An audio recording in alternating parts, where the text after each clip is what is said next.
Kalau melihat hitungan di atas kertas, suara Ganjar itu akan lari ke Amin. Amin. Karena ini kan ada gesekan dari awal. Bagaimana hubungan yang tidak harmonis lah ya antara Bocil begitu loh. Jadi kesannya apa gitu? ya bocil dari umur, tapi lagi tujuh. Tapi Dia kan harus dapat tapi harus dibuktikan. komunitasnya Harus. podcast info Indonesia kali ini kita kehadiran tamu istimewa. Langsung saja kita perkenalan dengan Bung Sofyan Yusfiansyah yang biasa dulu saya kenal sebagai aktivis hukum dan sekarang ini menjadi ketua ya Bapak? Bendahara Persaudaraan 98 Prabowo Gibran. Dan ini juga sahabat saya Bung Ade Indra Caniago selaku aktivis dan akademisi dari Stisipol Chandra sekarang lagi menggarap doktor di UI ya, ilmu politik. Ini dua tokoh senior hebat di Sumatera Selatan nih. Langsung saja kita langsung ke Bung Sofyan ini. Di Pilpres 2024 ini kenapa Anda memilih Prabowo Gibran ini? Tapi tepatnya kami ya. Saudara 98 ini muncul sebenarnya untuk konsolidasi teman-teman alumni 98. Jadi letakkan dulu itu secara organisasional yang bertekad mengusung isu-isu reformasi tuntas lah ini bisa dibawa ke Republik ini dengan jelas dan bisa diimplementasikan. Dalam posisi mengambil keputusan tentunya Ormas Persaudaraan 98 ini kan melakukan sebuah diskusi, sebuah kajian dan lain sebagainya yang pada akhirnya muaranya itu adalah pada pilihan itu bisa diusung tema-tema atau isu-isu kerakyatan ini itu bisa diusung lewat Prabowo Gibran, ngomong begitulah. Jadi pisah dia Saudara 98 dulu, yang menyatukan diri dalam sebuah kekuatan politik. Selanjutnya ada pilihan politik itu kepada Prabowo Gibran, tentunya yang tidak hanya habis sebatas pilpres saja, tapi kewajiban kami Saudara 98 ini juga mengawal proses demokratisasi dan pemilihan politik itu di pilkada yang di 2024. Secara historis Prabowo dan dari kelompok 98 ini sebenarnya tidak baik-baik saja sebenarnya. Ya mungkin begitu ya, padahal tidak juga. Jadi begini, jadi dalam posisi 98 dulu memang ada sebuah proses akumulasi dan perbedaan ya dari sisi posisi ya. Jadi Antonio Gramsci, kalau Pak Ade ini dari kawan-kawan akademisi paham lah, disebut dengan wild position ya.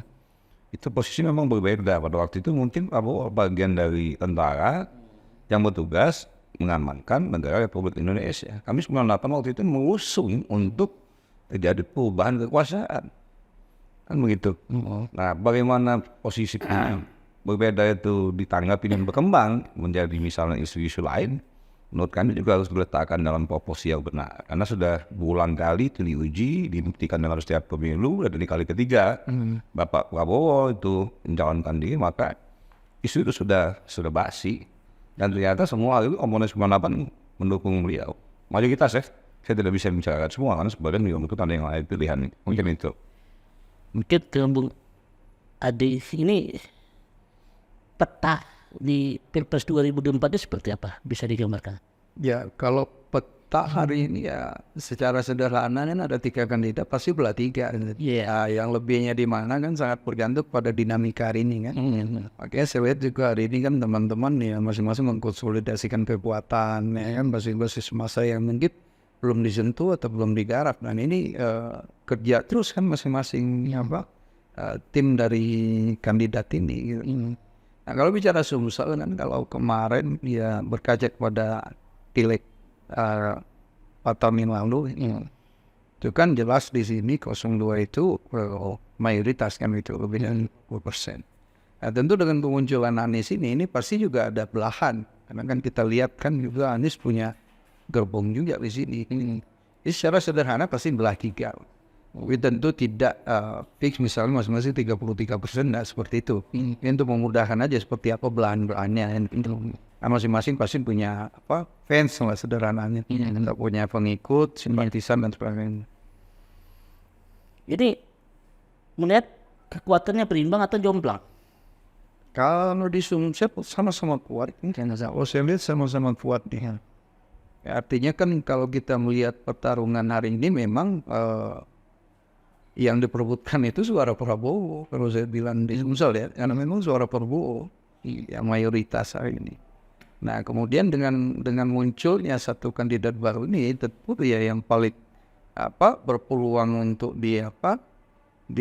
disentuh itu ya basis massa yang selama ini ke Prabowo. Mungkin kami berbeda dengan dia. Gimana? Berbeda tanggapan. Jadi seperti itu. Saya memang dari dulu timnya Prabowo. Bisa mau dibilang mania apa enggak itu whatever you say lah ya. Jadi dalam peta perolehan suara kami di 2019 itu Pak Prabowo itu sendiri bukan 50 sekian. Komposisinya itu 70% ekap data kami ya. Ekap data kami dan akhirnya kami melakukan upaya pembelaan menolak itu dan mohon maaf. Jangan lupa sejarah bos. Bagaimana KPU Kota Palembang itu akhirnya dipidana, dia kena gakumdu dan proses kalau nggak salah ya waktu itu ya. Itu juga ada kaitan soal masalah-masalah penghitungan perolehan suara. Ya, nah itu satu. Jadi menurut kami suara Prabowo itu 70% di 2019. Di Sumatera Selatan. Sumsel, bicara Sumsel aja nih. Nah, bicara soal kemungkinan anatomi Anies dan Ganjar sebenarnya, menurut kami sebenarnya suara proporsinya yang diperoleh oleh PDIP melalui Jokowi itulah yang sebenarnya itu yang berbagi dengan antara Ganjar dan Anies sebenarnya. Menurut kami ya. Nah, ini dalam hitungan kami dan berdasarkan database ini Pak Ate. Dan tentunya dengan situasi Gen Z ya, yang hari ini silakan nih boleh disumpil ya, boleh ditanya itu beberapa anak muda yang ke bawah yang isunya sampai ketika mereka sebenarnya lebih condong ke calon nomor 2 ke Prabowo. Bahkan kami menargetkan tersebut 80%. Realistis Pak 80% itu. Ya kalau target sah aja 100%, 500% juga boleh. Kan gitu dong. Faktanya target. Ya kalau faktanya tadi kan gitu. Kita kan bicara bahwa ini kan angka real. Kita kan bicara yang dipublish oleh KPU. Realnya seperti itu. Gak bisa dong saya ngomong ini. Itu kan tim. Bahwa ada gugatan semua juga tahu. Tapi realitasnya kan seperti apa. Nah kalau saya kan real aja. Kita bicara dengan angka yang disampaikan oleh KPU. Nah makanya saya coba breakdown seperti itu. Ya namanya tip pasti ya memberikan power lah otomatis ya, jangan sampai anggota yang lain itu jadi lemah karena ini. Ada tanggapan lain juga sebenarnya. Kalau kita ngomong hari ini misalnya Jokowi dalam posisi dukungan politiknya ke Prabowo, kenapa kami yakin 80% itu loh? Artinya soal Jokowi yang dulu ya sekian bisa biasa ke Prabowo. Tapi masalahnya suara Jokowi 2 periode ya di sini kalah loh Sumatera Selatan. Iya, tapi nah sekarang diperkuat oleh ketika dia berkoalisi dan munculnya Anies ya, maka analisa kami dengan data based on data ya, dengan hitungan data di sekian kecamatan dan TPS, maka akan ada pergeseran tambahan suara dari suaranya Jokowi ke Prabowo. Maka 80% itu rasional hitungannya. Nah ini kan problemnya kan di sini nih. Ini mau ngaji buat hasil survei siapa kan gitu. Kalau survei ini ada beberapa survei. Ya artinya kan analisa itu kan ada dasar. Artinya subjektif juga nggak? Ya pastilah subjektif. Siapapun survei itu masih subjektif. Tapi kan kami punya metodologi bos. Metodologi begini. Metodologi maka silakan aja dicek. Metodologinya adalah mulai dari data yang ada sebaran per TPS dengan sebaran suara TPS Pak Jokowi dulu. Kita kalkulasikan, pertahankan itu, fokuskan kepada generasi muda, ya kan? Ini pertanyaan saya nih, mungkin jadi 80% minimal. 80% ya, minimal. Itu ya dari timnya Prabowo Gibran gitu kan. Tapi di 2 pilpres, Jokowi selalu kalah di Sumatera Selatan. Sekarang Jokowi beralih, tanda kutip ini, ke Prabowo. Ya kalau hitung sederhana ya kalah kan gitu. Ada kemungkinan? Ada kemungkinan kalah. Kemungkinan di mana? Seperti apa hitung-hitungannya dengan? Nggak ada lah ya. Tetap Prabowo. Ya kita kan mau. Dia boleh silakan. Kira dari akademisi gimana kan? Tadi kan gini nih, kita lihat kan memang betul sampaikan tadi ada bonus demografi. Gen Y, Gen Z ini 57% dari total DPT kita. Itu harus kita akui. Nah, tinggal kan persoalannya kan kerja-kerja politik itu masih berlangsung. Nah, salah satu yang ditunggu itu adalah debat. Ini kan baru 1 kali. Besok baru kedua kan gitu. Nah ini juga akan menjadi referensi para pemilih sebelum mereka menentukan. Karena jujur saja pada saat survei hampir semua lembaga survei itu tidak buka gitu loh swing voter itu berapa. Ya undecided ya. yang mungkin berubah dan yang belum menentukan pilihan. Jadi kan belum dibuka. Agak aneh kalau kami coba ini sampel kami tibat ini apa persoalan pengalaman di Fumsel terutama. Ketika kita melakukan deep interview calon kepada anak-anak yang dia baru memilih nanti pada tahun 2024 atau atas semester 1 dan sekian gitu. Itu bukan popularitas ya, arti elektabilitas dia itu pasangan nomor 02 itu sangat tinggi. Tuh. Dengan dasarnya katanya apa? Itu tadi karena dia melihat lebih kepada mereka sudah lebih cerdas loh kali ini. Mereka bisa membandingkan misalnya bagaimana Najwa misalnya kan yang idolanya Gen Z hari ini misalnya ketika diperlakukan agak kurang tidak arif lah ya ketika terjadi dialog dengan Ganjar ini misalnya lebih gitu. Tapi juga sebagian juga itu pun dengan Anies misalnya. Jadi ini coba aja apa kita kan coba membangun sebuah proses demokrasi yang demokratis ya. Dengan posisi kenapa kami bilang 80% posisi di Sumsel ini, maka kami sampaikan kepada semua instrumen kami 198 itu adalah kerja politik 2 bulan inilah untuk sampai pada titik itu sampai membangun infrastruktur yang paling bawah pada titik yang tidak TPS. Lebih begitu posisi. Ya artinya kan itu harus diuji nanti. Ya 14 kan gitu. Dan kami yakin kerja minimal 80% nanti Fumsel. Tahuan kita. Ini kita lihat nih di debat hari Jumat ya, besok. Tanggal 22. Kan debat itu komposisi berapa sih mempengaruhi pada mata pilih persepsi ya, persepsi. Iya. Seperti apa gitu. Yang kawan televisi itu seperti apa? Bagaimana dengan misalnya dengan tapi banyak juga yang menentukan kapasitas Gibran. Artinya itu soal dibunyikan bagaimana persepsi publik itu berdasarkan dari yang namanya TV debat itu bisa disampaikan ke bawah. Kan lebih begitu bahasa kan begitu sebenarnya. Membumikan down to earth ya, artinya memang bisa membumikan bahasa implementasi yang bisa mengenal langsung kepada masyarakat kelas pemilih kan begitu. Iya. Posisinya. Tapi sempat dilakukan itu. Ya boleh saja. Ya kan kalau begitu ya boleh namanya sama juga dulu dengan Gibran dengan bapaknya juga publik melakukan kan gitu. Tapi ternyata 2 periode terpilih coba. Seberapa pengaruh nanti debat cawapres ini mempengaruhi kapasitas elektabilitas sangat signifikan terutama untuk undecided voter. Perbandingan ada Jadi bisa 50% gitu. Belum tentu mempengaruhi. Gitu loh. Ini kan itu yang saya bilang tadi. Tidak pernah dibuka ke ruang publik berapa sih undecided voter yang belum menentukan pilihan dan voter yang mungkin berubah. Dia punya pilihan hari ini bisa berubah C atau B besok lusa. Gitu. Makanya saya bilang tadi, ini proses masih bisa berjalan. Terlalu dini menurut saya kalau kita memprediksi. Kan saya sampaikan tadi, ini ada ruang yang ditunggu, salah satunya itu debat kan gitu. Hari ini besok ini menarik menurut saya karena isunya itu 2 ya, isu ekonomi secara general, kemudian infrastruktur. Ekonomi termasuk di sana ekonomi digital, ekonomi kerakyatan, ya pajak dan sebagainya. Ini menarik menurut saya. Realisasi ya. Ya, kenapa menarik? Karena dari ketiga calon ini ya harus kita akui Gibran punya edit value menurut saya gitu loh. Kenapa? Dia pelaku ekonomi.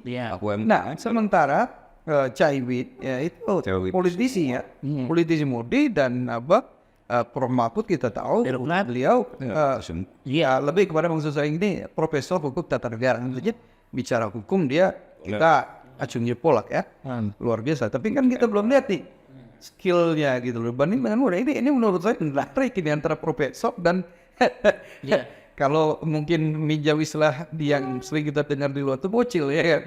Nah ini seperti apa? Saya justru bilang bukan cuma saya yakin ya. Kami cuma masyarakat jangan sampai kita astonis ya. Soekarno itu menjadi ketua partai politik itu di usia 30 tahun.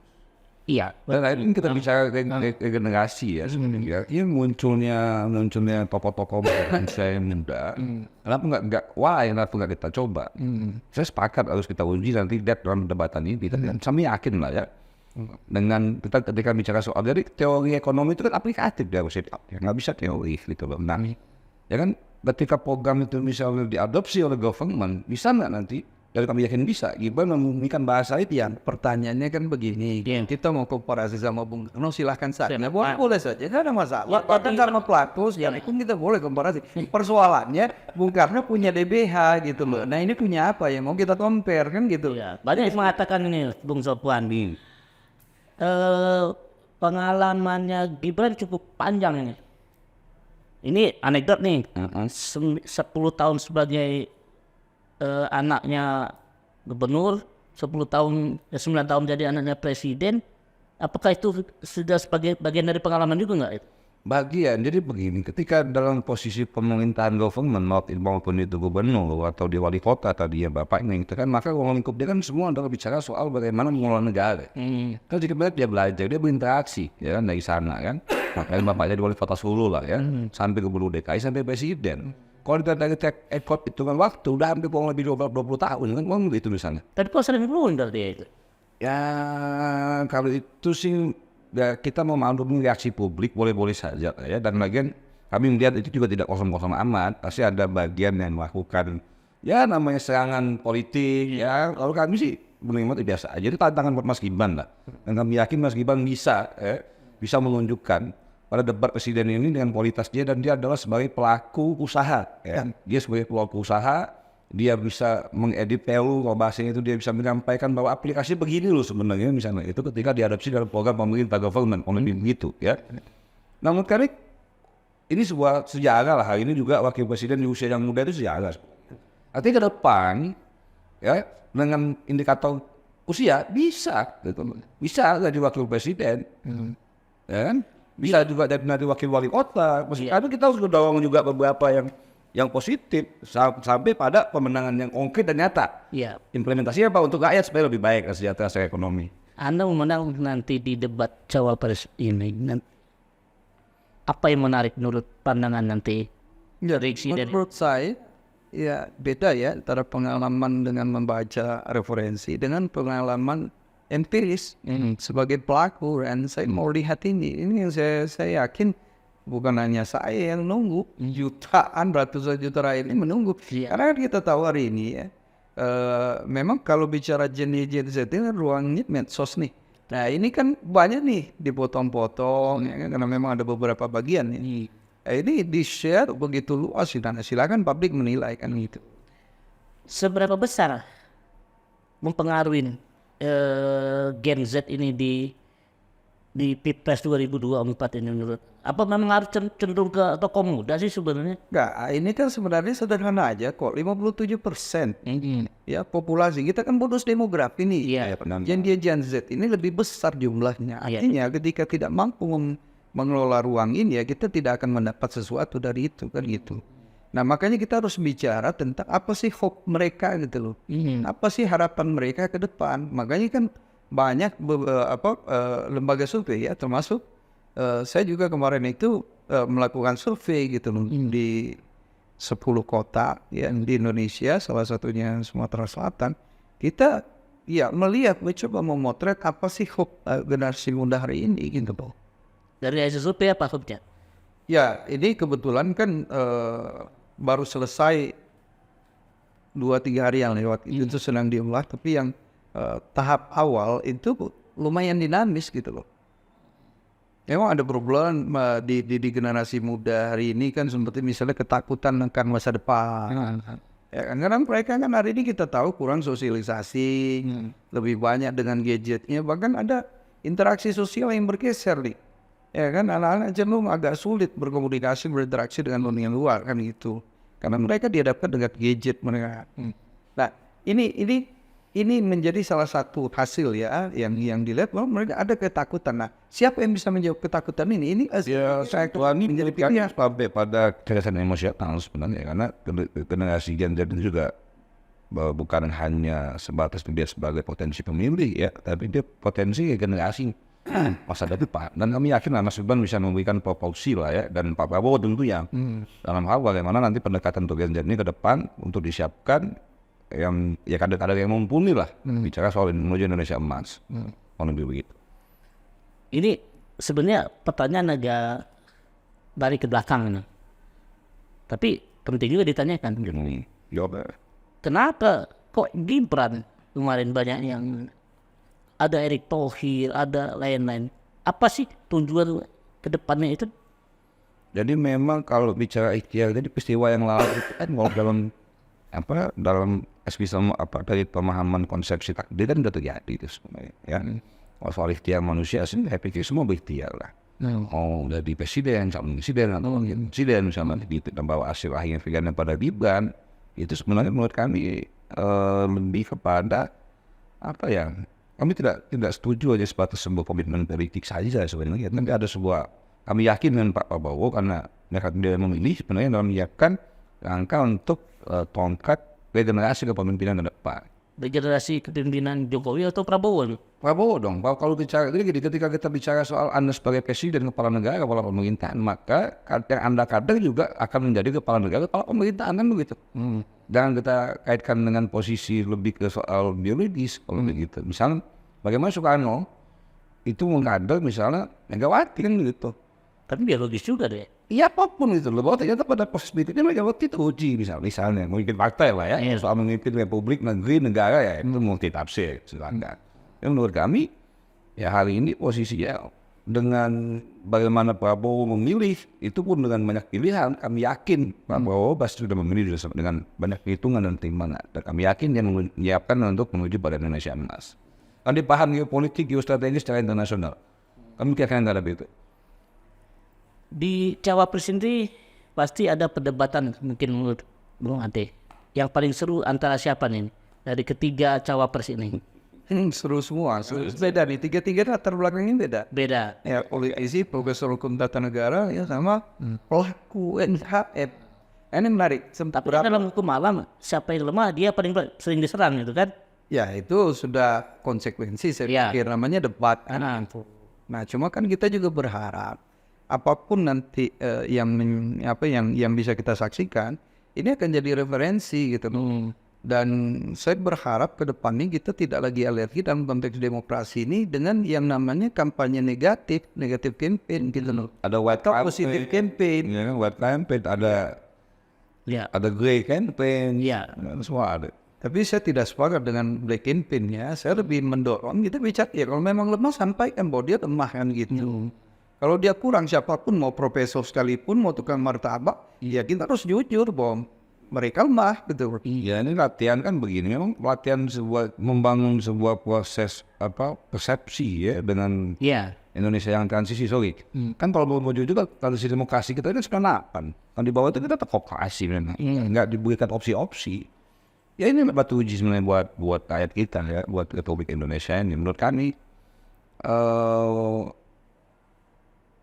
dalam proses nantinya tentunya bahasa-bahasa yang lebih kepada soal problem solving ya, menjawab solusi itu yang diharapkan oleh Republik ini, dan Nabi Khusus kami yakin Mas Gibran bisa menjelaskan itu karena dia lakukan. Ya oke kita tonton besok kan. 80% tadi target. Ya. Berarti satu kalau nasional 2 putaran atau 1 putaran? 1 putaran. 1 putaran. Yakin kami. Benarkah 1 putaran yakin? Ya kalau benar susah kita karena kan baru bisa dibuktikan nanti 14 Januari. Tapi paling tidak. Enggak. Kalau net tidak ada perlawanan dari calon-calon lain tuh. Ya kalau dibilang tidak ada perlawanan enggak juga karena semua juga sedang melakukan kerja politik saya bilang kan. Makanya ini kan soal sudut pandang berbeda nih. Van bilang putih, saya bilang coklat. Enggak ada masalah. Cuma kan semuanya akan diuji pada tanggal 14 gitu. Iya. Kalau saya sederhana bagaimana angka-angka itu bagi kami dan tim ya tentunya tadi jelas kami arahkan semua ya kepada infrastruktur tim sampai ketika tersebut bunyikan ini sampai sehingga ada satu persepsi lemah amat ya sehingga 80% minimal begitu. Ini kan bicara soal artinya kami bisa kerja politik loh. Dinamika politiknya seperti itu. Kami bicara kerja politik. Artinya ini harus kerja. Soalnya 98 kerjanya, ya kan? Ini 80%. Kalau nanti dinamikanya berubah nanti 2 putaran pilih sebagai untuk di 2 putaran ini 01 atau 03. Karena kami punya paradigma optimistik maka tidak ada 2 putaran. Kalau ya tapi kan ini kalau 2 ini ya tidak bisa memiliki. Tidak akan kami sampaikan sekarang. Kita bicara soal realitas politik nanti. Kami yakin dengan kerangka optimistik kami maka itu 1 putaran. Kalau menurut Anda tidak pernah bermimpi 2 gitu. 2 putaran. Nah ini kan kasihan rakyat 2 putaran bos. Anggaran negara sekian tadi udah dihitung 15 triliun dan lain sebagainya. Mahal harga demokrasi. Iya betul, memang. Ya iya makanya demi menyelamatkan uang negara kami kan kerja politik. Tidak ada 2 putaran, 1 putaran. Tapi putaran ekonomi juga bagus tuh kalau 2 putaran. Pasang banner makin banyak, gitu kan? Ekonomi lebih berjalan gitu kan? Ya, Ya menurut kami Nah, saya mau bilang ini 2 putaran kalau Bung enggak juga. Kong Ade Karena bukan cuma 02 lawannya siapa nih? salah satu 01. Pertimbangannya apa? harapan akan perubahan karena saya realistis saja. Ini kan kita ngelihat influencers bagaimana sambutan ya, antusiasme dan harapan masyarakat terhadap pasangan Amin ini gitu. Saya real ya di beberapa kota besar, pertama di Makassar, yang blok-blok, kemudian di Jawa Timur. Dan perpaduan yang menarik ini antara ya anak santri dan ini luar biasa loh. Ketika kita bicara santri, kita bicara identiti dengan NU kan. Dan NU ini kan sangat patron klien, sangat sampean awatona dan ya ini harus saya pikir ya kalau hope itu sih menurut kami boleh-boleh saja Bu. Iya, Tapi betul. belum tentu. Ya ini kan namanya analisa. Bang, Iya. Kalau misalnya 2 putaran, pertanyaan satu lagi panjang ini. nah, Nanti suara Ganjar dan Putaran. itu kemana larinya? kalau melihat hitungan di atas kertas suara Ganjar itu akan lari ke Amin. Amin. Karena ini kan ada gesekan dari awal. Bagaimana hubungan yang tidak harmonis lah ya antara Jokowi dengan PDIP. Saya pikir itu logika politiknya seperti itu. Tapi kan kita nggak tahu nih. Banyak faktor menurut saya yang mempengaruhi sampai last minute. Jika kan ini kita kan bicara teori nih. Teori yang sifatnya legal lah menurut saya. Tapi kan kita nggak tahu kerja-kerja ilegal yang dilakukan oleh para kandidat. Satu putaran baik. Itu saya nggak mau sekolah ya sana. Karena saya tetap udah 1 putaran. Tapi gini, Sobat, ini di para kader PDIP juga, ada pertanyaan. kader PDIP juga kan pasti dia punya motivasi yang lebih tinggi nih. Karena kader kami di 98 ini salah satunya adalah sekretaris kami itu Tony Indosiaan itu adalah ketua PDIP sebesar. Iya betul. Dan hari ini dia ada di Prabowo Gibran. Kan Sekarang makanya dengan banyaknya kader-kader PDIP yang menyeberang, itu kan motivasi kader-kader yang ada ini pasti lebih tinggi tuh. Nah gitu kan. Menurut saya ke Anda nih, ada nggak perasaan seperti itu? Kira-kira ini ada sikap emosional lah. menurut kami begini, ada pilihan yang memang di LT kan begini, dinamika partai politik itu harus dilihat loh. Nggak bisa juga ini yang terlalu otoritarianisme itu ya. Sepanjang memang ruang-ruangnya diberikan. Oh ini begitu kan. Ketika ada gejala di sana menurut kami, misalnya aja lah kami nggak berani klaim lain ya. Misalnya dari PDIP, misalnya gabung di Prabowo Gibran karena kita ada di 98, tokohnya ya, teman kita ketua wakil PDIP, misalnya begitu. Ya itu ada menurut kami itu pilihan dia sebagai personal ya, dan mungkin menurut dia bahwa ini yang harus dimenangkan tidak sesuai dengan pilihan hati nurani misalkan gitu. Kecenderungan kader yang memelot nih karena kutip itu karena Jokowinya atau karena Megawatinya? Banyak faktor sobat. Atau manajemen Hanya bisa jadi dia kekecewaan terhadap partai, sifatnya personal ya. Iya. Kemudian juga dia kan punya hope, mungkin hope-nya gak terjawab selama ini di partainya, kemudian dia melihat ada ruang nih untuk menjawab hope yang mereka inginkan gitu. Jadi sangat politis jawaban dia sebenarnya. Dia akan Kalau soal pilihan ya, iya. dia lebih memilih Prabowo Gibran bahwa inilah yang bisa membawa perubahan kan gitu. Beriman gajah kan begitu. Tapi kan ini kan melihat itu karena bentuk kekecewaan gitu ya. Tadi kata Bung Sofan tadi banyak ada juga nih kader-kader PDIP yang larinya ke Prabowo. Ini karena apa? Kecewaannya karena atau mengikuti dari Megawati atau pengaruh Megawati atau pengaruh Jokowi. yang pasti banyak faktor sebenarnya. Jadi bisa jadi faktor Jokowi, menurut kader, tapi kita juga tidak bisa lepas bahwa ada faktor misalnya faktor internal perusahaan, monitor vote-nya yang tidak terjawab. Ini kan problem juga. Atau manajemen.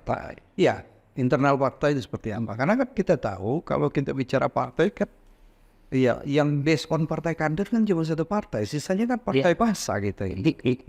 Artinya apa ya? Memang mudah tergantung patronnya gitu. Siapa patronnya, kemudian mereka akan mengikuti patron gitu. Nah, ini kan logikanya seperti itu. Salah satu faktor kemungkinan karena tadi sama Bung ini dikaitkan dengan dua faktor tadi, ya bisa jadi.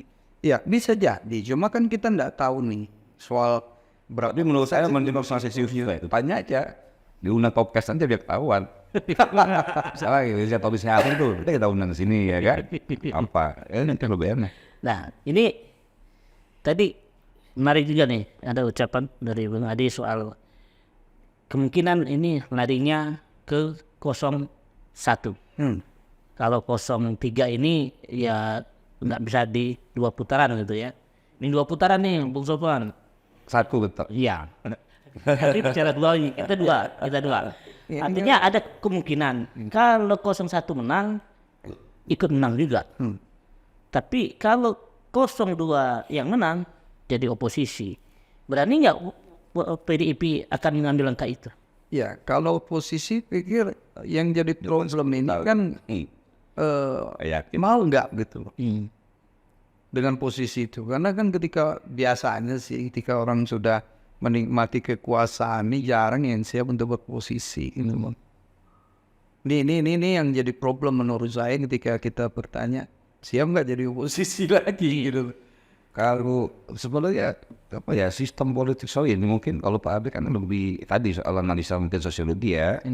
Tapi memang sistem politik kita tidak mengatur oposisi itu sebenarnya. Ya tapi kan faktanya PDIP dia sempat oposisi. Iya, oposisi cuma apa karena dia cuma berkuasa 2 tahun. Iya, tapi satu-satunya partai yang berani di oposisi. PKS kemarin juga oposisinya nggak begitu kuat-kuat banget. Iya, maksudnya kalau kami juga kan Bung Ade ya dia sepakat pasti ya. Ya, Emang sepakat? ya nggak apa-apa, bukan sepakat 2 putaran, 1 putaran kita.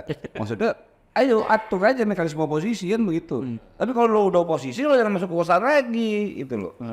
Harus konsisten dengan oposisinya. Kan ada problem kalau memang Untuk balancing ya. walaupun bicara apa sistem memang kan ada gium nih Indonesia sistem presidensial bukan sistem perlemakan Indonesia negara apa Indonesia negara yang bukan ini kan ada gium kenapa kalau presidensial kan usah lempahkan.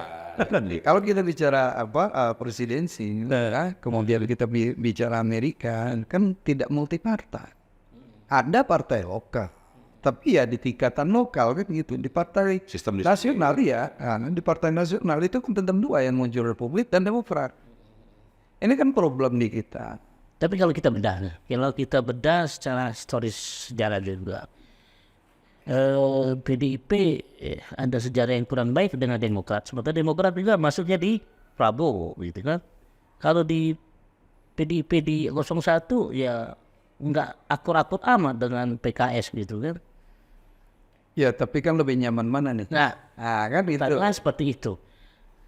Kalau menurut kalau ini kan dua periode loh kuasa kan gitu di posisi. Kalau PKS gimana kalau Sofwan lihatnya itu? Kalau tadi kalau saya lebih ada soal patron ya, ini kan pengaruh patron juga. Misalnya kita udah tahu lah bagaimana dulu misalnya Megawati sama SBY hubungannya tidak baik-baik saja. Iya. Misalnya kan begitu. Ya sampai ke bawah nggak baik-baik saja, kan gitu. Iya. Mestinya tradisi nggak baik-baik itu boleh lah beda pendapat dan lain sebagainya. Menurut saya begitu. Soal pilihan politik terserah ya. Tapi kalau udah sampai pada sikap dan lain sebagainya nggak elok juga. Itu satu. Nah kaitan Tapi ada kemungkinan ikut gabung siapa? PDIP-nya nanti? Kan mesti juga dilihat loh bahwa secara historisnya juga bahwa posisi hari ini Megawati sama Prabowo kan baik-baik saja sebenarnya. Dari dulu baik-baik saja, batu tulis dan lain sebagainya dan masih bersilaturahmi dengan baik. Orang hari ini kan yang dianggap tidak baik-baik saja itu kan dengan Jokowi, bukan dengan Prabowo. Kan begitu. Menurut kami ya namanya bahasanya itu adalah dulu saya ini pernah dari tim hukum Megawati Prabowo. Ya, setelah itu Prabowo Hatta, begitu. Iya. Kami tahu betul untuk hubungan mereka baik posisinya. Ya, kita nggak tahu ini betapa politik. Ataukah memang misalnya ada desain 2, ya kan yang penting asal 1, bukan 1 kan begitu. Nah, iya. paling kita nggak tahu. Itu silakan elit politik lah ya. Kalau bahasa Bambang Pacul itu kan ada dewa-dewanya ini, ketum-ketum partai misalnya. Ada Korea-Koreanya ya. Ada Korea itu. Kan ya, karena memang ada oligarki partai. Iya, betul. Seperti yang dituliskan oleh Robert Mitchell dalam bukunya ada oligarki. Tapi kan problemnya ya partai sendiri tapi sampaikan partai Jadi kan dapat yang patron kalau tadi yang disampaikan. ya partai sendiri banyak patron. Enggak juga saya pikir kenapa partai banyak patron. Bisa Artinya kan belang juga. Itu tadi yang saya sampaikan bahwa lihat nih partai yang dukung Anies juga ada yang kalangan lain. Betul. Wah Sementara P3 juga kan banyak juga baca. Nah tadi yang PDI udah disampaikan ini PDI malah ke Prabowo, ya ketua Bapilu Bapilu lah ya, saya nggak tahu ketua atau bukan di. Saya tahu nomor bisa tahu di CA-an. Oh ketua Bapilu ya. Nah kemudian partai-partai yang lain juga begitu. Tapi lebih sakit hatinya kemana ini? Kenapa? Lebih sakit hatinya kalau pilih. Dalam politik jangan bahas sakit hati lah. Ya nggak bisa juga. Beda pendapat. Ya beda pendapat. Dan beda ya, pendapat sampai ke dalam-dalam juga. Gitu kan? Ya ini sebenarnya sederhana. Kalau kita kan ngelihatnya hope-nya nih, siapa nih pemimpin yang mampu menjawab hope-nya masyarakat. Ya kita lihatlah tawaran-tawaran yang mereka sampaikan pada saat debat. Kalau debat kemarin kan bicara hukum, bicara demokrasi dan sebagainya. Tapi kan terlepas dari persoalan sistem tadi kan, kalau bicara demokrasi, regulasi ini kan soal sistem nih. Nah kita kan juga akan melihat seperti apa persoalan ekonomi, karena banyak nih yang diurus oleh negara nih. Salah satunya ekonomi. Apakah tawaran-tawaran dari masing-masing kandidat cawapres ini problem solving jawab hope itu? Jadi kalau saya real aja. Misal begas, ya kan? Kok begas mahal? Iya. Nah, itu yang nyata itu. Tapi gini, ini di debat cawapres baru awal nih, masih tahap kedua. Ya. Masih tahapannya masih ekonomi dan UMKM, ya infrastruktur. Artinya kalau saat ini mungkin masih dikuasai tanda kutip oleh Gibran gitu kan. Tapi soal hukum, apakah nanti juga bisa terjawab? Jadi begini biasanya, kalau problem solvingnya terjawab ekonomi, negara maju itu kan begini. Kalau Indonesia kan masih begini, bos. Kalau Jepang ini, iya, masih banyak yang miskin di bawah ini. Tapi kalau Jepang kan begini, saya pas mendengarnya tuh gemuk gitu loh. Iya. Miskin tetap ada gitu. Itu berhasil kan. Nah bawahnya agak sedikit kecil, imbang lah minimal dengan yang sebagainya. Nah itu aja ukuran sebenarnya. Dan kami melihat ya kemungkinan menurut kami yang bisa membawa misi bernegara ya, bisa menuntaskan jawab problem solving yang artinya masyarakat rakyat banyak Indonesia itu adalah Prabowo Gibran. Tapi Pak Prabowo ini menjawab sosok itu marah. Terus buktinya asik-asik aja. Gibran itu menjawab asam sulfat aja salah. Itu di mana memimpin itu banyak saya atau di luar seperti itu. Ya makanya saya kalau itu kan menurut kami cuma beda substansi, dia tidak bicara program. Itu kan cuma terpilih lidah aja. Mau dimaklumi juga menurut kami begitu. Ya kalau substansinya adalah nanti pada debat ini program apa yang ditawarkan. Dan kami yakin karena beliau Mas Gibran itu adalah pelafus, dia bisa menjawab itu. Tapi dari cara menjawab itu menggambarkan karakter seseorang atau intelektual seseorang itu? Secara sederhana kan bisa digambarkan. Kemampuan komunikasi seseorang itu kan menggambarkan intelektual ini. Iya. Secara sederhana kan bisa kita gambarkan seperti itu. Gitu. Nah tapi kan semua bisa learning by doing. Artinya sambil jalan itu Setelah aja, meskipun bisa lebih dewasa. tapi kita lihat mana nanti kan gitu. Besok malam. Iya. Kalau sekarang kan kita terlalu dini masih berandai-andai ini ya kan. Saran kami setelah harus Malang undang lagi kita di sini. Boleh. Panggil lagi, jangan tanggung, panggil lihat Amin, panggil lihat Ganjar, biar asik. 4, satu panulis misalnya ini Esen, boleh enggak? Ya, Nanti kita fasilitasi. boleh. jadi ini menarik menurut saya gitu loh. Jadi masyarakat tidak semua berpikir seperti kita nih. Ini harus simultan nih semua persoalan masyarakat, ya, ideologi, sosial, hukum, demokrasi, ekonomi dan sebagainya. Ada masyarakat yang cuma urusannya kampung tengah, urusan ekonomi, ketika menurut mereka ini menarik, maka mereka akan Siapa yang bisa buat beras murah, gitu loh. ya. Tapi faktanya sekarang beras mahal. Ya ini kan Jokowi masih Jokowi juga kan ya, yang menterinya Prabowo.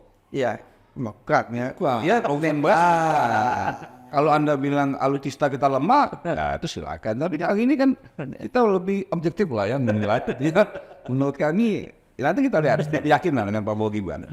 Ya, terus berjuang Mas Gibran. Kampanye. Nggak apa-apa, itu hal yang wajar menurut saya. Justru saya aneh dan bertanya, ini kok timnya kelemar-kelemar, ngapain bikin tim kalau begini, nggak punya etos, nggak punya semangat kan gitu. Nah ini Kita fighting gitu. Ya, kita fokusnya di Gibran terus nih.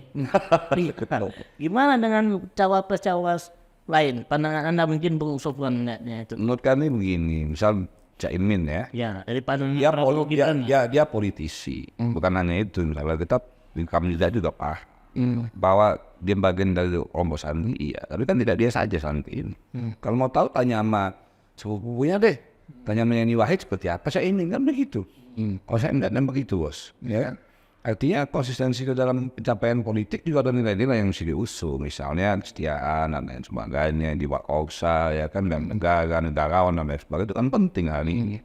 Nah, kami melihat kami lemah, terus bukan cuma dia, Anies juga lemah. Kalau kita lihat track recordnya sangat jelas, mohon maaf soal masalah apa kepercayaan, ya kan, soal trust, soal apa kemarin kan kelihatan pada saat debat calon presiden kan, sudah ditemukan secara vulgar bahwa ternyata dia mengingkari sebuah komitmen misalnya. Artinya kan begini ya harus juga dihukum menurut kami pemimpin itu ada 3 hal, jangan sampai al-munafik pun. Artinya apa? Ketika dia berkata dia bohong, dia kan berjanji dia ingkar, berkhianat, udah berkhianat dia khianat, dia usah.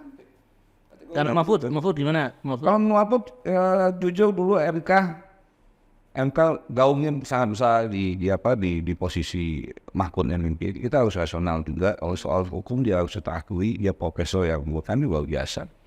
Ya kan. Nah, tapi posisinya adalah hari ini posisi dia itu bukan dalam posisi itu. Posisi dia itu adalah lebih kepada kalau hukum ini kan adalah produk politik sebenarnya. Nah, ketika dia masuk dalam wakil presiden itu tantangannya lebih luas. Apakah cukup dengan sebatas seorang Mahfud misalnya bisa menjawab itu? Karena problem Indonesia ini tidak hanya soal hukum, bos.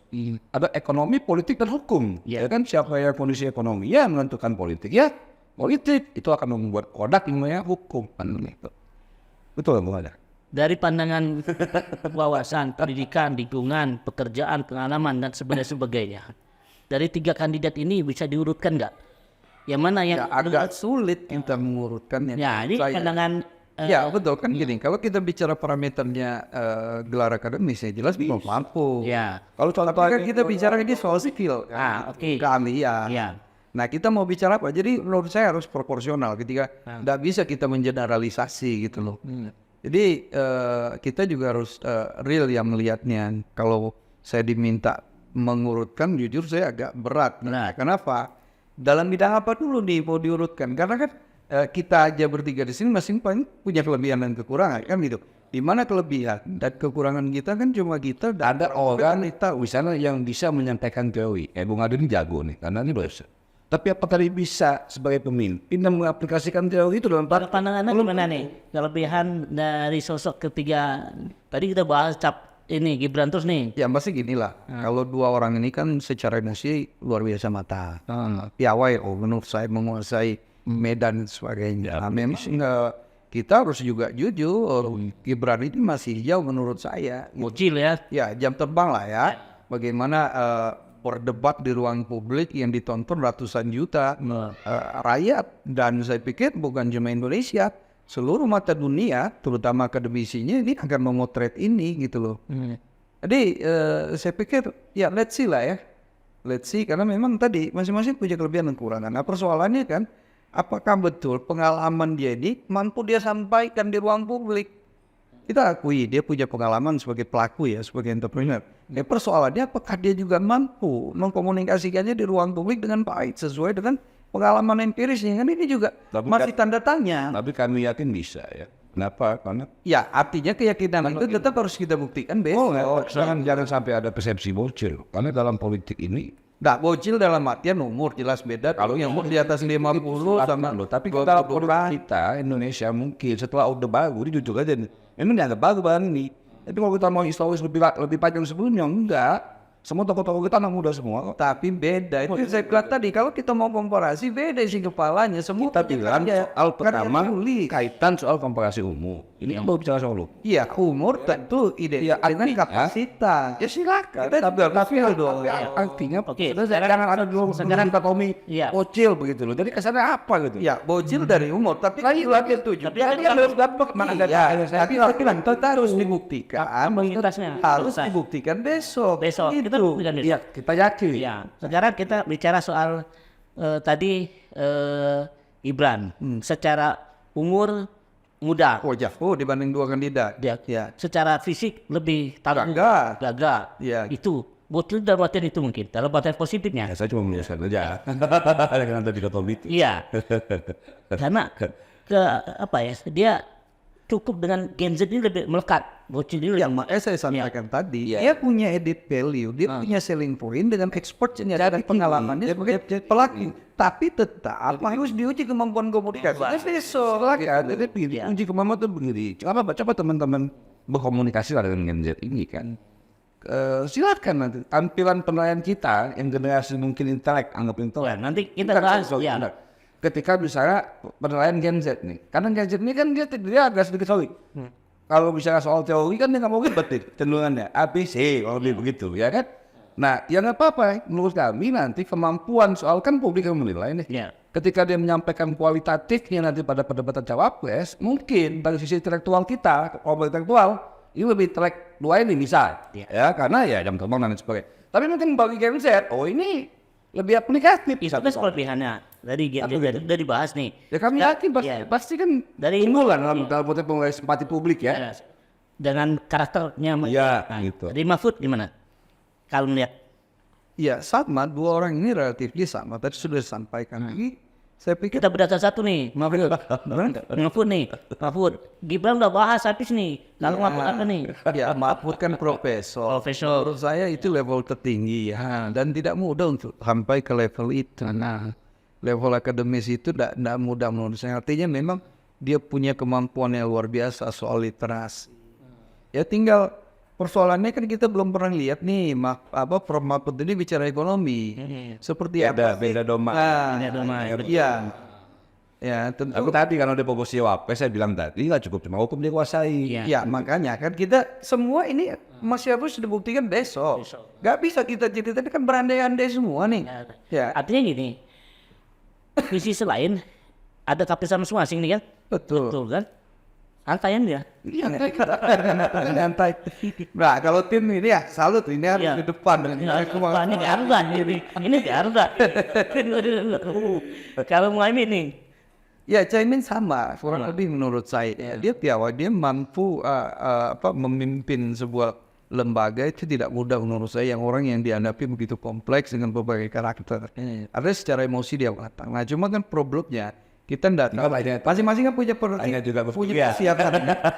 persiapan nih. Nah ya kan, kita belum pernah lihat di Caimin bicara ekonomi seperti apa. Nah tentu saya pikir dari ditetapkan soal jadwal ini oleh komisioner penyelenggara, saya yakin masing-masing ini melakukan diskusi-diskusi, memberikan pemahaman. Ya kursus kilat lah saya pikir ya masing-masing ini. Yang ini kurang di materi ekonomi. Mestinya Pak Ade juga dilibatkan tuh. Ya. Nanti masukan. Ya penalis aja. Cuma saya tolak penalis. Saya tolak. Kenapa? Kalau modelnya kita penalis cuma bikin persaksian sekian menit. Ya untuk apa? Kita mau gitu interaktif seperti ini. Justru lebih menarik menurut kita. Dialektika ya. Seorang pemimpin itu diuji gitu. Lah kalau saya jadi panelis terus kayak teman-teman yang lain, Pak Ade 2 menit bikin soal 2 menit. Mungkin nanti kita jadwalkan untuk mungkin undang Bung Sofwan karena sudah teman-teman di sini sudah memulai ya, menurut saya tanggung jawab dong tuntaskan sampai pada hasil pemilihan. Ya, sehingga nanti diskusi kita siapa yang menang nih, ayo kita lihat kan begitu ya kan. Dan itu tadi ya biar lebih lengkap lah, saya nggak enak juga soalnya kita aja yang ngomong, ayo mana yang Ganjar sini kita mau ngomong, Anies monggo gitu loh, jangan abu-abu lah, Pak Ade kan abu-abu dosa kan begitu, tapi tetap dihadir gitu. Panggil kan asik loh ya. Abu-abu itu tahu tuh saya bisa antara putih dan itu kan dengan saya pribadi sudah mau ada tahu itu. Saya berusaha untuk melihat apa adanya, bukan ada apanya. Silakan orang akan tanya kok ini Pak Ade kok berat sebelah ini nggak apa-apa. Maksud saya biar balancing, tanggung jawab dong. Undang jangan Ganjar apa-apa. Kalau itu saya sepakat. Kalau itu sepakat. Tapi kan kita melihat ini bukan kacamata dari Prabowo Gibran saja. Baik, main ya nggak apa-apa. Jadi apapun pandangan Prabowo Gibran, pasti bagi Bung Sofwan itu nilainya positif semua. Wih, number one kan? Iya, pasal 80%. Kalau pasal 2 kembali pasal 1. Tapi kan tidak semua juga baik-baik saja dalam pandangan akademisi, kan? Mungkin kita langsung aja. Close statement. Ya, Bung Sofwan.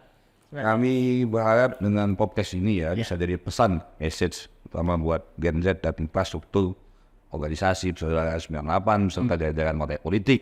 Ya, jadi kita tidak bicara sekedar dukungan politik, tapi kita tunjukkan pada kinerja nyata. Kita yakin sama Pak Prabowo Gibran, ayo kerja politik, ya kan, menang atau bertahan. Ya kalau saya pikir ya berharap apa yang disaksikan itu jadi betul-betul jadi bahan pertimbangan sebelum menentukan sikap gitu ya pada saat yang nanti di TPS gitu. Nah betul-betul proses ini diikuti, jangan sampai ada terlewatkan sehingga hasil analisanya juga maksimal. Saya pikir itu aja gitu. Jadi kan momen ini adalah pembelajaran buat kita supaya apa ke depan kita betul-betul tidak lagi seperti keledai yang melakukan kesalahan berulang. Artinya apa? Ya keledai tidak mau melakukan kesalahan. Nah berangkat dari momen-momen seperti inilah kita jangan sampai salah pilih karena resikonya kita semua akan menanggung. Baik, kami hari dengan ucapan terima kasih.